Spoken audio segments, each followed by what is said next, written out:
22 जिलों का प्रतिनिधित्व करने वाली मेरठ बार एसोसिएशन में एक बार फिर चुनाव का माहौल लगातार बनता जा रहा है। मेरे साथ थर्ड फ्रंट पर खेल रहे महामंत्री पद के उम्मीदवार कुलदीप दत्त शर्मा जी हैं। लगातार कई मुद्दे मेरठ बार एसोसिएशन में हमको देखने को मिल रहे हैं। 3 साल से लगातार न्यूज़ हेडलाइंस कवर करता आ रहा है, नए नए मुद्दों को ला रहा है। कई मुद्दे पूरे होते हैं और कई मुद्दे चुनावी होते हैं जो चुनाव के साथ खत्म हो जाते हैं। कुलदीप दत्त शर्मा जी से जानना चाहूँगा क्या मुद्दे उनके होंगे, थर्ड फ्रंट पर वो लोग खेल रहे हैं, किस तरीके से वो चुनाव को खेलेंगे और किस तरीके से वो चुनाव में अपनी भागीदारी को आगे बढ़ाएंगे। कुलदीप शर्मा जी, किन चीज़ों को लेकर इस बार आप चुनाव मैदान में जा रहे हैं? जी आरिफ भाई, सबसे पहले तो मैं आपका और आपके चैनल का धन्यवाद देना चाहूँगा जो आपने मुझे इस लायक समझा है कि मैं आपके चैनल पर आ सकूँ। जी, अब सबसे बड़ा मुद्दा हमारे यहाँ ये है कि मेरा जो सबसे इस इलेक्शन में सबसे बड़ा मुद्दा रहेगा, मैं युवाओं को फोकस करूँगा। मैं जो देखता हूँ, मैं एक रेगुलर प्रैक्टिशनर हूँ और मैंने जो देखा है धरातल पे जो समस्या है युवाओं की, उनको मैंने देखा है, महसूस किया है और सब्र किया है। जी, सबसे पहले मैं अपने युवाओं को साथ लेके आऊँगा और उनकी जो अर्निंग का एक मुद्दा है, एक अर्निंग उनको नहीं होती। सबसे पहले यहाँ वकालत में आते हैं तो अर्निंग नहीं होती।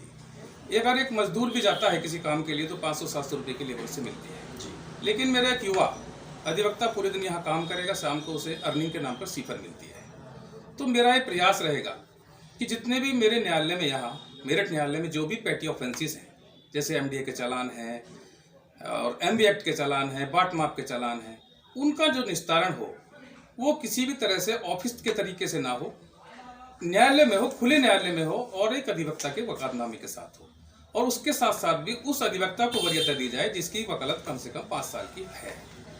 तो इसके बाद दूसरा 5 साल की है। इसके बाद एक दूसरा हमारा एक जो पॉइंट है वो ये रहेगा कि हमारे जो प्रचलन में आ गया है, जो हमारे मजिस्ट्रेट लोग हैं, न्यायिक अधिकारीगण हैं, एक प्रचलन में आ गया है कि वो ये कोशिश करते हैं कि हमारा जो काम है वो अंदर चैम्बर से हो जाए, वो डायस पे आना नहीं चाहते। तो मेरा ये प्रयास रहेगा, ऑनरेबल डिस्ट्रिक्ट जज महोदय से मैं वार्ता करूंगा, प्रयास करूंगा कि कोर्ट के टाइम में 10:30 बजे कोर्ट शुरू हो, भोजन अवकाश के बाद पुनः फिर कोर्ट बैठे और पूरे दिन न्यायालय में काम सुचारू रूप से हो, ताकि एक परंपरा जो है ये है कि अधिवक्ताओं को शोषण ना हो, चैम्बर से काम ना हो। और तीसरा मेरा मुद्दा रहेगा, एक कचहरी में हमारे यहाँ पार्किंग की बहुत बड़ी समस्या है। उस पार्किंग की समस्या के लिए हमारे कचहरी के पीछे एक नाला है, उस नाले को पहले तो नगर निगम के सहयोग करेंगे, डिस्ट्रिक्ट प्रशासन से सहयोग चाहेंगे और प्रदेश सरकार से भी हम मांग करेंगे कि उस नाले को जो है पक्का करने के बाद वहाँ मल्टी लेवल पार्किंग बना दी जाए। और एक सबसे जो ज्वलंत मुद्दा आज तक रहा है वो है हाईकोर्ट बेंच का। अगर मैं इस पद पर आता हूँ तो मैं हाईकोर्ट बेंच के आंदोलन को एक नए क्लेवर में शुरू करूँगा। एक जो हड़ताल करने की वो परिपाटी थी उसे मैं खत्म करूँगा। और जो इस मुद्दे पर सबसे पहली जो एक बात है वो है हमारा राजनीतिक नेतृत्व। उस राजनीतिक नेतृत्व से हमारा कूटनीतिक प्रयास ये रहेगा कि हमारी मांग दिल्ली तक पहुँचे और दिल्ली से हमें हाईकोर्ट बेंच मिल जाए। इसके साथ साथ मेरा एक प्रयास रहेगा, जो भी समय समय पर समस्याएं आएंगी उन्हें मैं अपने सीनियर्स के साथ उठाऊं, जो अनुभवी मेरे अधिवक्ता हैं उनसे मैं परामर्श लूं और उन समस्याओं का समाधान हो। इसके साथ साथ एक और प्रयास करूंगा कि मेरे जो बार और बेंच में टकराव की स्थिति आ जाती है, कभी कभी पुलिस और प्रशासन में मेरे युवा अधिवक्ताओं की टकराव की स्थिति आती है। SSP महोदय से वार्ता करूंगा, DM महोदय से वार्ता करूंगा, ताकि ऐसी स्थिति ना आए और ऐसा कोई व्यवहार ना तो हम उनके साथ करें, उनके कर्मचारीगण के साथ ना करें, ताकि ऐसी टकराव की स्थिति ना आए।